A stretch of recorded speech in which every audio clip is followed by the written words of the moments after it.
Well, thank you very much. Wow. This is a nice building, I have to tell you. So this is a special occasion for a lot of reasons, but number one is it's our first occasion in this building using it for peace. And it's all about peace, and it's a great honor. And Marco, you've done a fantastic job in getting it ready, but it's a spectacular building, and we all appreciate it. And very importantly, we're settling a war that's been going on for decades with millions and millions of people killed. And these two gentlemen spent a lot of time backstage talking to each other, and over at the Oval Office. We were at the Oval Office together. It was beautiful. And I think it's just a very important day. And we have other leaders from other countries. And you said such beautiful things. I'd love to have you come up. We'll finish up, and then I'd love to have you come up, and if you could issue the words that you just issued backstage, which usually doesn't work, you know, it usually never happens. They said, oh, they said it much better before, but you will probably do better up here. But I'd love to have you say how you felt, because it is an amazing day. Great day for Africa, great day for the world, and for these two countries, and they have so much to be proud of. And I want to thank the leaders. I want to thank you very much. It means maybe more because we are here together for the first time ever in this building. Brand new, beautiful building. I don't want to tell you how much it costs, because I hear it's a lot. Okay? They don't build inexpensively here. But I just want to thank you very much. So please sit down, everybody. I want to thank everybody for being here. It's a momentous occasion. It's truly incredible setting. It's very few places I've seen like this. In this holy season, we prepare to celebrate the birth of the Prince of Peace. We have come to the U.S. Institute of Peace to sign a historic agreement that will end one of the longest-running conflicts anywhere in the world, with far more than 10 million people killed. Today, we commit to stopping decades of violence and bloodshed and to begin a new era of harmony and cooperation between the Democratic Republic of the Congo and Rwanda. I want to thank the two courageous leaders. They are courageous leaders. They really are courageous leaders, great people. President Tshisekedi of the Democratic Republic of the Congo and President Kagame of Rwanda. They are amazing people, and they had stories to tell me that were incredible. Really fascinating in so many different ways. Sad and beautiful, both sad and beautiful, and today makes them beautiful. I've just held really fantastic meetings with both men and representatives of other countries, where we discussed the importance of upholding this new agreement. Very detailed, powerful agreement. I also want to thank several foreign guests and dignitaries in attendance to celebrate this magnificent event, including the President of Angola. Please, would you stand? And so great to see you. Thank you. The President of Burundi. Thank you very much. Great to see you again. The President of Kenya. We have the Olympics here. You know, they do very well in the Olympics, those runners. I don't know what the heck you do with those runners, but they are very good. I've been watching them for a long time. So we have the Olympics coming to the United States. You know that. Thank you very much. And you'll come as our guest. Thank you. And the President of the Council of Ministers of Togo. Thank you. Thank you very much. The Vice President of Uganda. Thank you. It's such a beautiful color. Like, all these guys are wearing these dark suits. You just stand out for a lot of reasons. You're beautiful. The Foreign Ministers of Qatar. Thank you. Thank you very much. Say hello to my friend, a great man. And the United Arab Emirates. Thank you. Thank you. My regards, right? And the chairman of the African Union Commission, who's done a fantastic job, and thank you for all your help. We appreciate all your help. Special group of people. A very special thanks as well to Secretary of State Marco Rubio. Marco, please stand. Thank you. And thank you for putting a certain name in that building. I said, boy, that is beautiful. That blew up last night. They said, that's a great honor. It really is. On this building, it's a great honor. Thank you very much. I assume you had a lot to do with that. Just a little bit, yeah. Thank you. Appreciate it. And Senior Advisor for Africa, Masad Boulos, who's been fantastic. Thank you, Masad. All of these people, every one of them were indispensable in forging this agreement. Let me also recognize Senators Mike Rounds and Lindsey Graham. Lindsey, thank you. Mike, wherever you may be. Thank you. Thank you, Mike. Representatives Ronnie Jackson. Where's Ronnie? Ronnie is that great guy. He won his race in Texas by 48 points, right, Ronnie? So I don't have to ask if he's in any, I don't even have to endorse him anymore. It doesn't matter. Save the paper, right? Great job. Chris Smith. Chris? Thank you, Chris. Great. Good job. Trent Kelly. Trent? Thank you very much. Thank you. And the acting president of the Institute for Peace, Darren Beatty. Thank you, Darren, very much. Thank you very much, Darren. For more than 30 years, one of the worst conflicts on earth has been raging in eastern Congo. Millions and millions of people have been tragically killed, went on forever, and countless more have been displaced from their homes. Families have been destroyed. It's been a disaster. Many administrations have tried, but probably not too hard, knowing who preceded me. But they tried. It says they've tried. But we tried harder to end this conflict, but they've accomplished, obviously, they accomplished very little because the killing went on at levels that just got worse and worse. And today we're succeeding where so many others have failed, and this has become the 8th war that we've ended in less than 1 year. Such an exciting thing to do. This has been a really, because we're talking about 30 years of fighting, 30 years, much more than 10 million lives. Last June, thanks to the efforts of Secretary Rubio and Mr. Boulos, Rwanda and the DRC reached a landmark agreement to move toward peace. They started the process. I met with some of their great representatives who are here also, and we started a great process.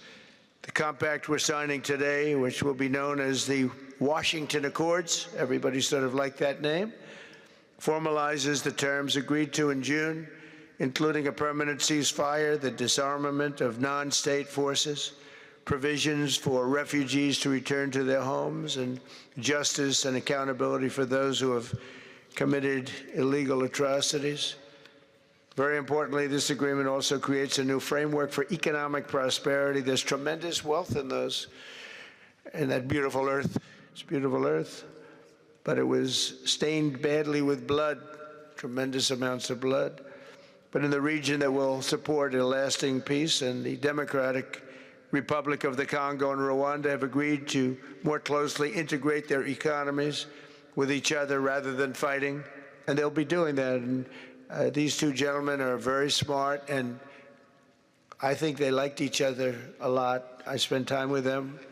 I think they like some people may be surprised. I really do. I think they've spent a lot of time killing each other, and now they're going to spend a lot of time hugging, holding hands, and taking advantage of the United States of America economically like every other country does. So they're going to do very well. But they do have some very valuable things. They're going to have a lot of money and a lot of success, and I think they're going to get along really well, so I hope so. Thank you very much. Look at them. Look at the way they love each other. Thank you. So I have a lot of confidence in both leaders. We'll keep these commitments. I know they're going to keep them and follow through on the agreement and create a much brighter future for the people of their countries. And they're heroes within their countries because of today. This is a big story. And So much is being written and said. All of the newscasts have it at the top of the list. And they are heroes, and we want to keep it that way. Today, the United States is also signing our own bilateral agreements with the Congo and Rwanda that will unlock new opportunities for the United States to access critical minerals and provide economic benefits for everybody. And we'll be involved with sending some of our biggest and greatest companies over to the two countries. And we're going to take out some of the rare earth and take out some of the assets and pay, and everybody's going to make a lot of money. These are just two of the many new agreements related to mineral supplies that my administration has achieved this year, including with Australia, Japan, Kazakhstan, Malaysia, South Korea, and many other countries.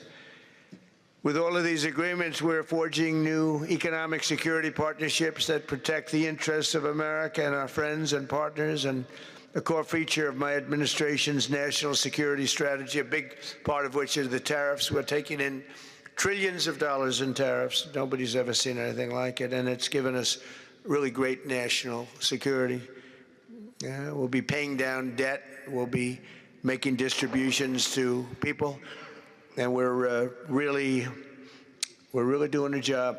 It's amazing. I was with a gentleman, the future king of Saudi Arabia, and you've heard me say this a couple of times, but 2 months ago when I was over there, he said, and actually Qatar is represented today, and UAE is represented, and your leader said the exact same thing, different words, but the exact same thing, that 1 year ago they thought our country was dead, and now our country is the hottest country anywhere in the world. We're the hottest country anywhere in the world. Nobody's ever seen anything like it. We have over $18 trillion, that's just in 10 months, pledged or being invested or pledged to be invested in the United States. Think of that, 18 trillion.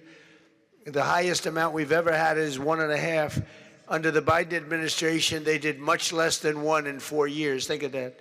So they did less than 1 trillion in 4 years. We have 18 trillion in 10 months. It's going to be much more than that, too. No other country in history has ever been close, no matter what country you pick.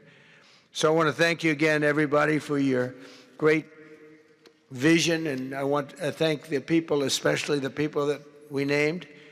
Some of the others that unfortunately we didn't name, we just couldn't do that.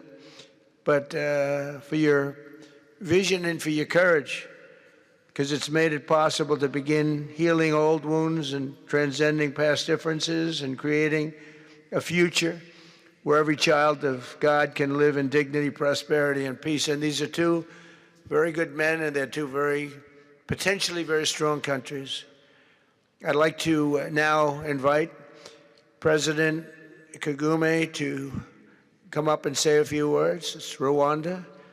And then, if I may, President of DRC, who really is doing a great job. These are two men that are doing a great job. And again, they are so respected because of what they're doing today and the mission that they've really, I think, accomplished. And we'll see how it all works out, but I think it's going to work out really great. They want to get on to other ways of living for their people, and they're great leaders. Thank you very much. Please, Mr. President, thank you.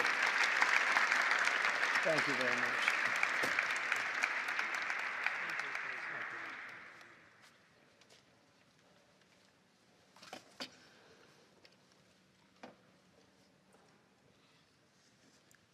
Excellency Donald Trump, President of the United States of America, Excellencies, heads of state and government, and former heads of state, distinguished ladies and gentlemen, I want to begin with some words of thanks. First, to my fellow heads of state and government from Africa, your presence here confirms that these efforts enjoy the broad support necessary to succeed. I also thank Minister of State Kulaifi, representing His Highness Sheikh Tamim bin Hamad of Qatar. The role of Qatar has been absolutely central in getting us to this point. But of course, the biggest vote of thanks goes to President Donald Trump. No one was asking President Trump to take up this task.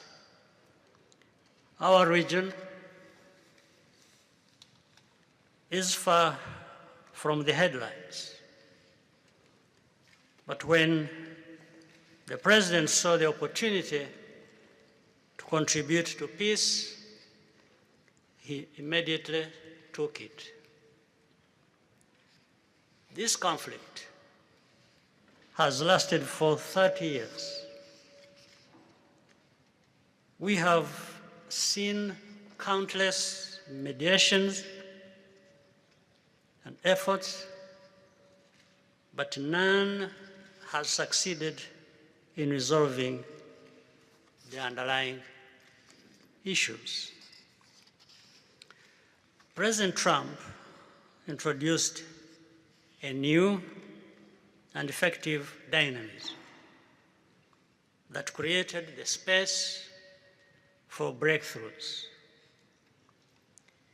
His approach is even-handed, never taking sides. He orients us toward the future, not the past, emphasizing that the dividend of peace is prosperity and investment, including from the United States. More importantly, President Trump's approach is pragmatic. The process has not become an end in itself. All of these elements filter down to his dedicated team, and here I want to single out Secretary Rubio and Masad Boulos for special appreciation. We would not be here today without their efforts. And as a result, we have the clearest and most viable path forward that we have ever had. These accords provide everything needed to end this conflict once and for all. If this agreement falters and things do not work out as they are supposed to, the responsibility will not lie with President Trump, but with ourselves. It's up to us in Africa, working with our partners to consolidate and expand this peace. There will be ups and downs on the road ahead. There is no doubt about it. Rwanda, I know, will not be found wanting. I can assure you of that. Our only objective is and has always been for our country to be safe and secure after having endured so much tragedy. We now only want to look forward in a confident expectation of a prosperous and stable future. Mr. President, Excellencies, I thank you for your kind attention.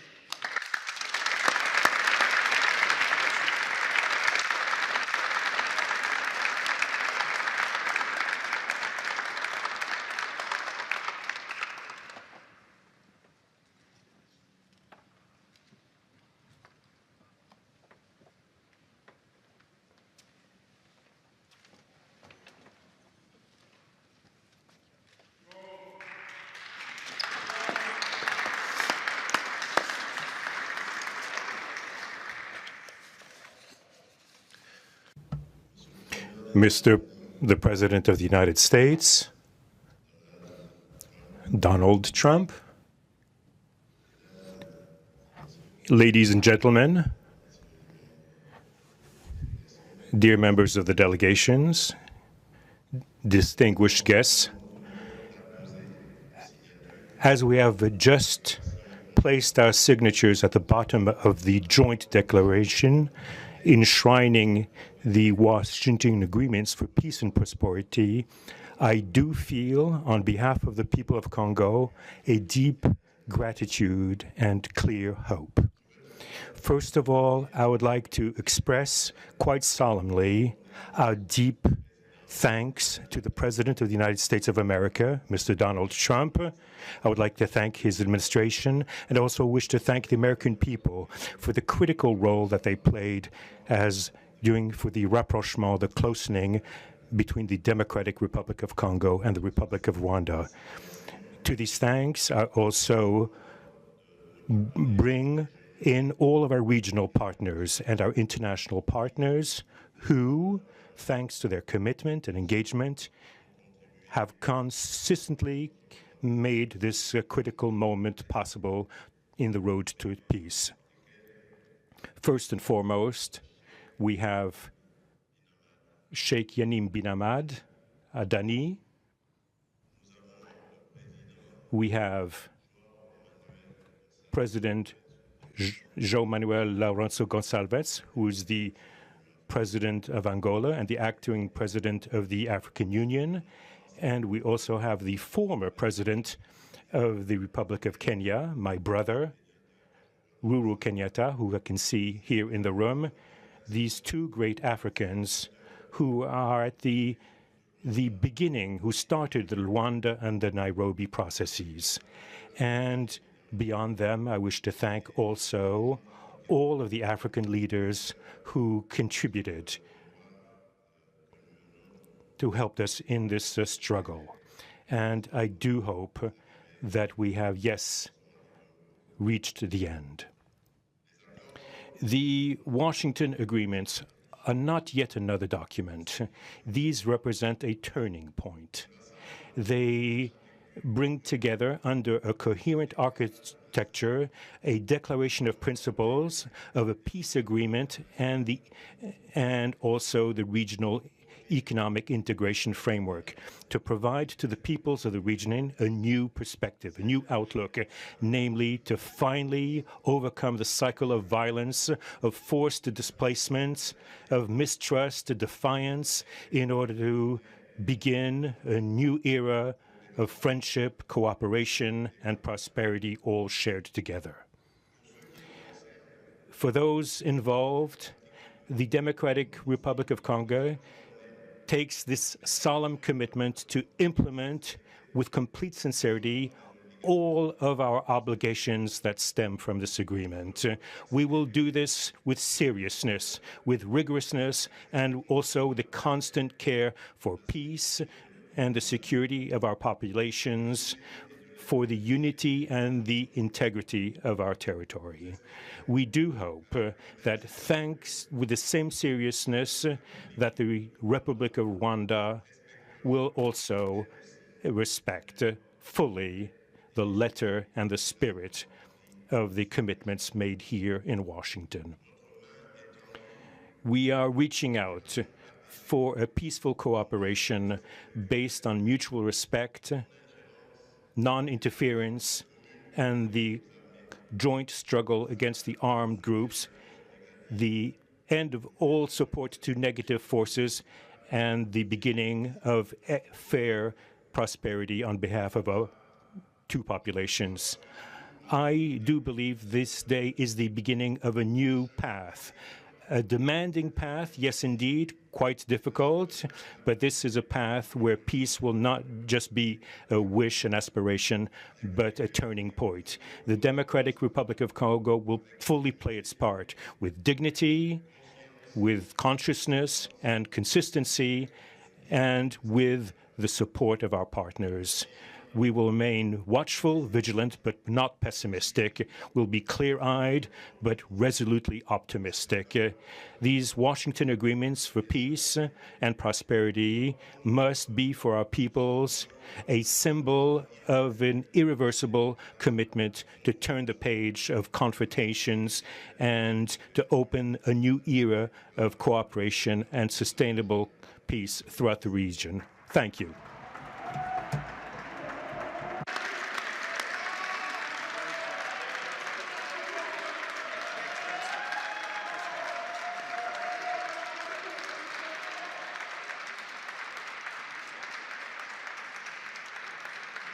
So, if I might, my 4 new friends, a couple of cases not that new. Could you come up, please? Do you mind? Please.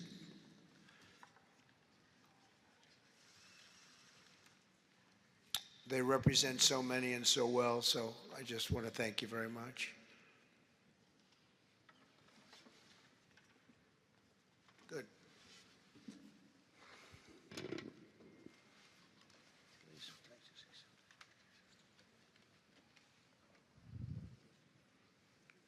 Sr. Presidente Donald Trump, Presidente dos Estados Unidos da América, caros convidados, altas entidades aqui presentes, senhores jornalistas, eu gostaria de realçar a importância desta cerimônia aqui em Washington, D.C.,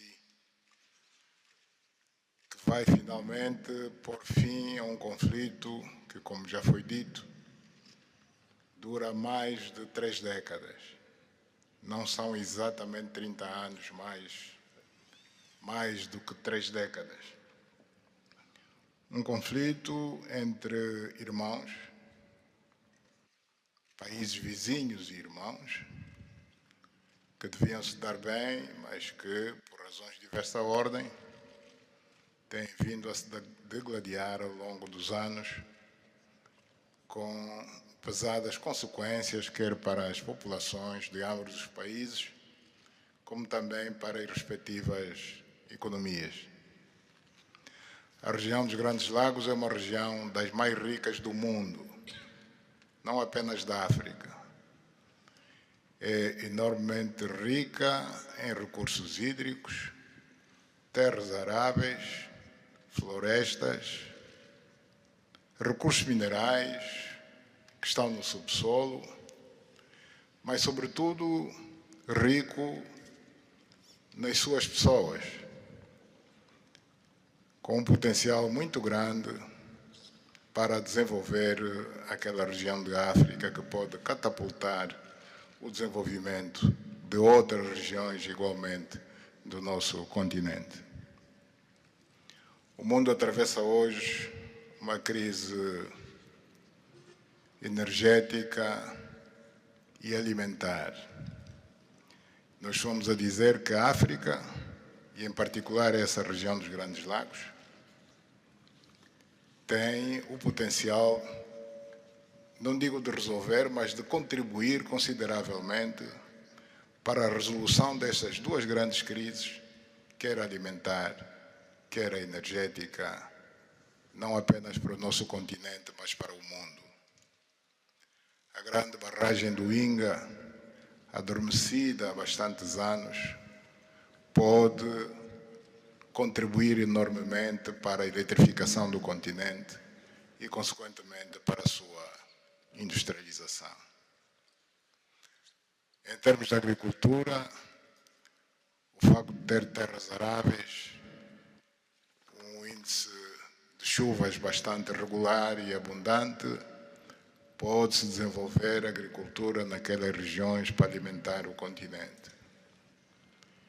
E nada disso tem sido possível fazer-se ao longo de décadas, devido a este conflito que não tem sentido e que, finalmente e felizmente, parece que terá o seu fim hoje aqui em Washington, D.C. Nós procuramos fazer a nossa parte, e quando digo nós, estou-me a referir a Angola, ao Quênia e outros países também africanos, procuramos fazer o melhor para chegarmos a este momento.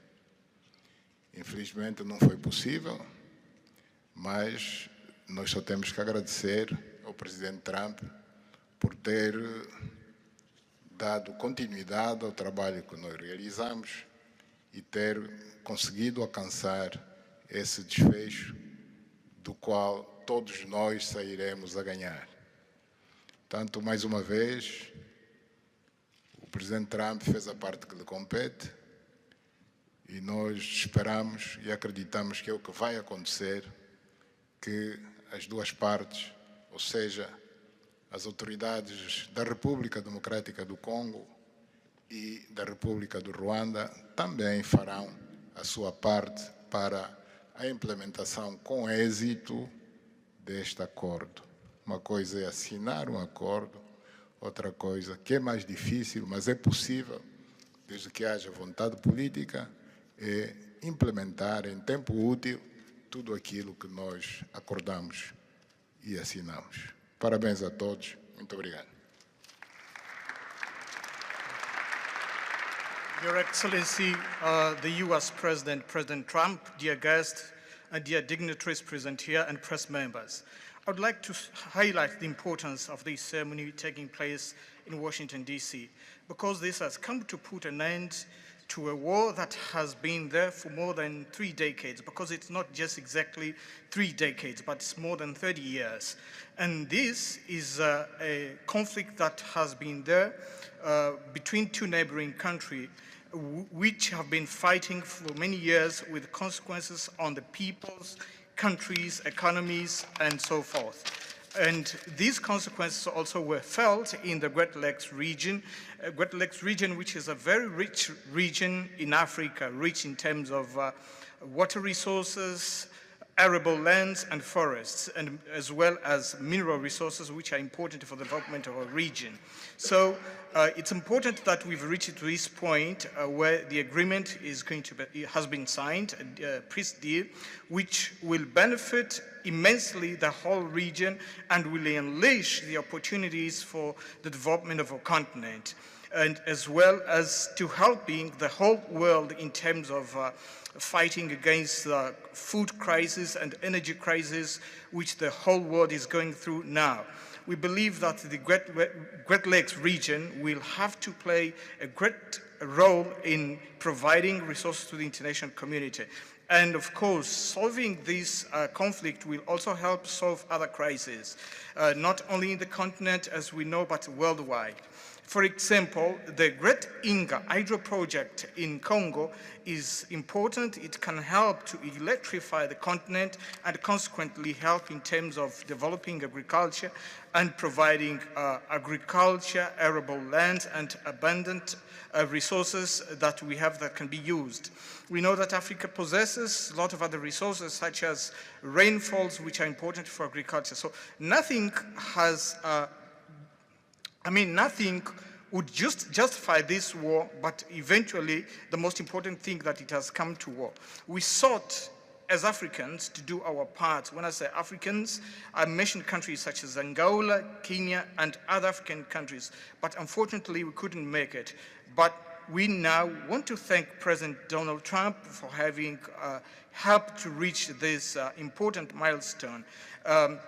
We believe, once again, we have to thank him for what he has done, and what comes next now is to appeal to the two parties, that is the Democratic Republic of the Congo and the Republic of Rwanda, to implement successfully this agreement for the benefit of their countries, their people, and including our continent of Africa. Thank you very much.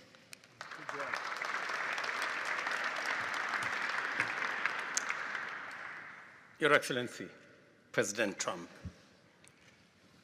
fellow heads of state, today's signing of the Washington Peace Accord for Eastern DRC is not merely a monumental diplomatic milestone. It is a decisive act to end a devastating conflict that has scarred the region for decades. Mr. President, what you have achieved is not only transformative, it is consequential and historic.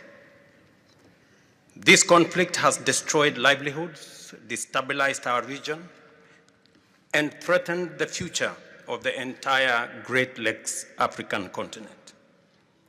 Today's achievement culminates a relentless regional effort anchored by the foundational work of the East African Community and SADC, and today, this Washington process. The coordinated Nairobi, Rwanda, and Washington process has created the essential pathway that brings us to this pivotal moment.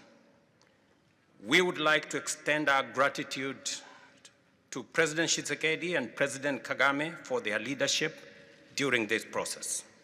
Reaching this point was made possible by the unparalleled consequential convening power of the United States and President Trump's resolute and focused commitment to global peace. Your clarity, Mr. President, of purpose and ability to rally stakeholders together has brought us to this point.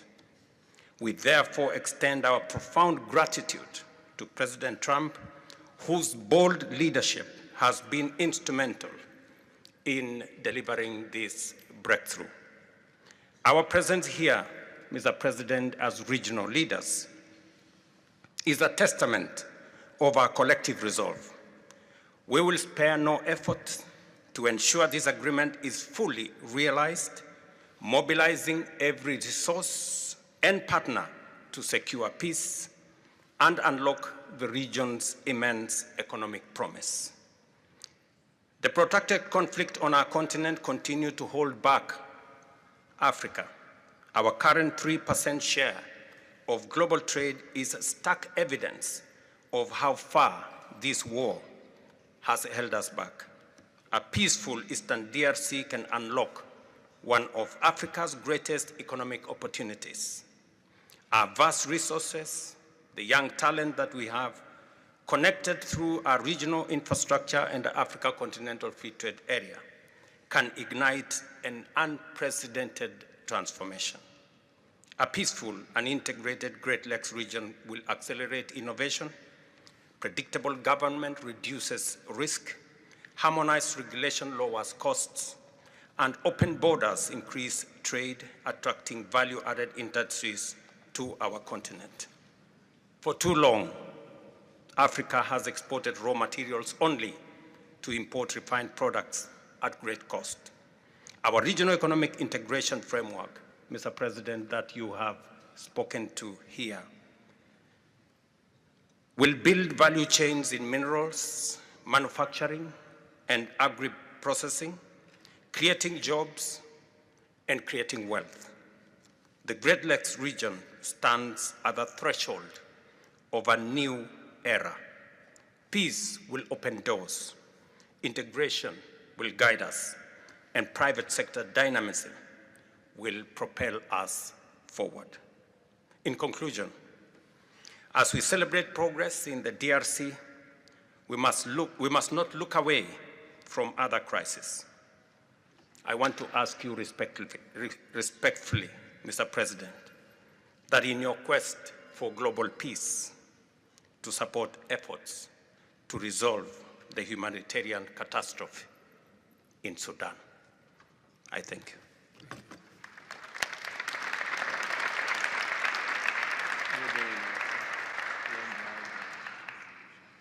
Excellence, le chef d'État et de gouvernement ici présent. Heads of state and government, dear delegations, it is with great joy that I speak today before you in order to express my joy. There is a time for everything. There's a time for destruction, and there's a time to build. There's a time for despair, and there's a time for hope. Today, we are experiencing a great day. We are looking forward to this agreement, which will give back hope to the peoples of Congo and of the sub-region. I would like to congratulate everybody involved who made it this great day possible.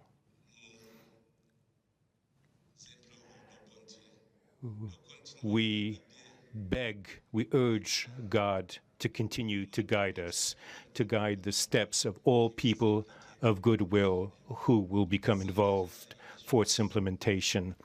Committing oneself is something, but implementing is something else, which is why I call upon all of you, provide your contribution to actually implement this accord. As far as we are concerned, this agreement on regional economic integration, well, Burundi and the DRC already represent an economic community of the countries of the Great Lakes region. Burundi has a major role to play in order to indeed implement these existing cooperation agreements between the three states. We hope that together we'll be able to achieve a long-lasting peace and stability throughout the region. Thank you very much.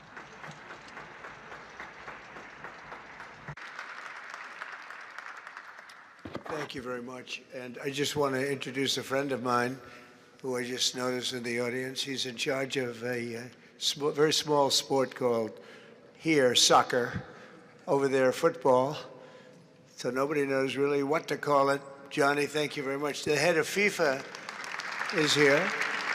And I can report to you that we have sold more tickets than any country anywhere in the world at this stage of the game. And I think we probably broke all records before you even get close. And you have a big event on Friday at the Trump Kennedy Center. Oh, excuse me, at the Kennedy Center. Pardon me, such a terrible mistake, Marco. At the Kennedy Center, and I look forward to seeing you there. But I want to congratulate you. No, it's really taken the world by storm. You've never done anything like what's happening in terms of ticket sales. I make a lot of enemies telling people, I'm sorry, I can't get you tickets. I just can't do it. But congratulations, you've done a fantastic job. A great leader in sports and a great gentleman. Thank you very much, Johnny. Thank you. And now we're going to sign a very important agreement. Thank you.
you and you're very friendly, so I'll take it.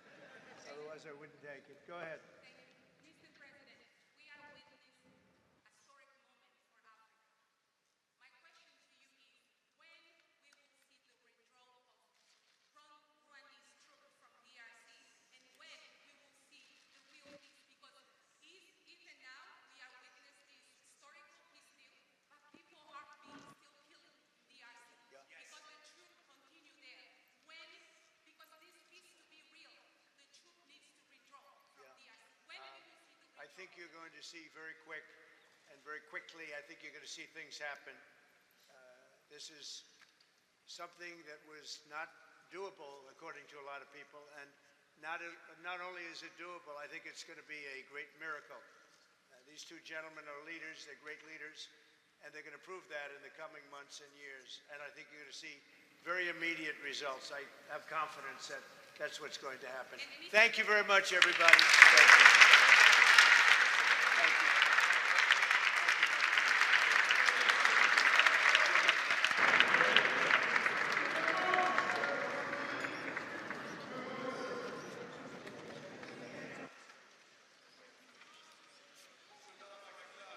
Let's take a picture of it.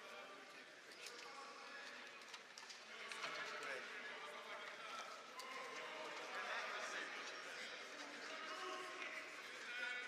That's a big deal. They like it. People like it.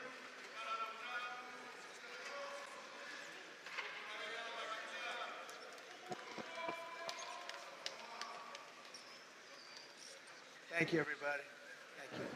Thank you.